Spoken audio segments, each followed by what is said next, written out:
Village tips சொந்தங்கள் அனைவருக்குமே வணக்கங்க. இப்போ பார்க்கக்கூடிய பூ துத்தி பூ தாங்க நம்ம பார்க்குறோம். இது ஆண்களுக்கு ஆண்மையை பெருக்குவதில் ரொம்ப ரொம்ப முக்கிய பங்கு வகிக்கிறது. இதை வைத்து தான் நம்ம மருத்துவத்தை செய்ய போகிறோம் ரொம்ப எளிமையாக. இந்த வீடியோவுக்கு ஒரே ஒரு லைக்கை போட்டுட்டு நம்ம சேனலை மட்டும் சப்ஸ்கிரைப் பண்ணி வச்சுக்காங்க, அதுவே போதும். இந்த துத்தி பூவில் ஒரு 10 பூ பறித்து எடுத்துக்காங்க. அதுக்கப்புறம் ஸ்டவ் ஆன் பண்ணிட்டு ஒரு பாத்திரத்தில் 1 டம்ளர் அளவுக்கு நாட்டு பசும்பால் சேர்த்திக்கலாம். நம்ம பறித்து எடுத்துருக்கக்கூடிய துத்தி பூவையும் இதுலேயே சேர்த்து நல்லா காய்ச்சி எடுத்துக்காங்க.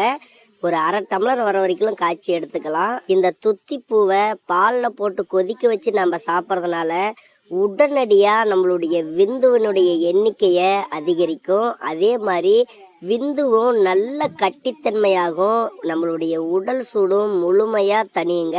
தாம்பத்தியத்தில் ரொம்ப நேரத்துக்கு விந்துவை தக்க வைக்கிறதுல ரொம்ப ரொம்ப முக்கிய பங்கு வகிக்கிறது. இது நம்மளுடைய சிறுநீர் பெருக்கியாகவும் செயல்படுதுங்க. சிறுநீரக பிரச்சனைகளையும் முழுமையாக சரியாக்கும். ரத்தத்தை மெயினாக சுத்தம் செய்யக்கூடியது.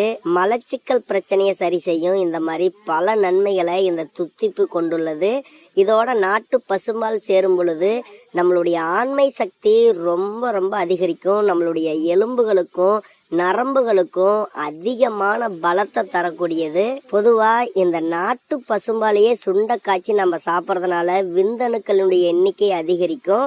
அதோட நம்ம துத்திப்பூ சேர்க்கறதுனால விந்துவினுடைய எண்ணிக்கையும் அதிகரிக்கும். விந்துவும் ரொம்ப சீக்கிரமா கட்டியாகி நீண்ட நேர தாம்பத்தியத்திற்கு உதவக்கூடியது. இப்போ பாருங்க, நல்லா கொதிச்சிருச்சு. இதை வடிகட்டி எடுத்து நீங்க அப்படியே குடிங்க. இதில் நாட்டு சக்கரை வேணும்னா சேர்த்திக்கலாம். நாட்டு சர்க்கரையை சேர்த்து சாப்பிடுங்க. ஒரு 10 நாளைக்கு நீங்க தொடர்ந்து சாப்பிட்டீங்கன்னா உங்களுடைய ஆண்மைத்தன்மை ரொம்ப ரொம்ப அதிகரிக்கும்.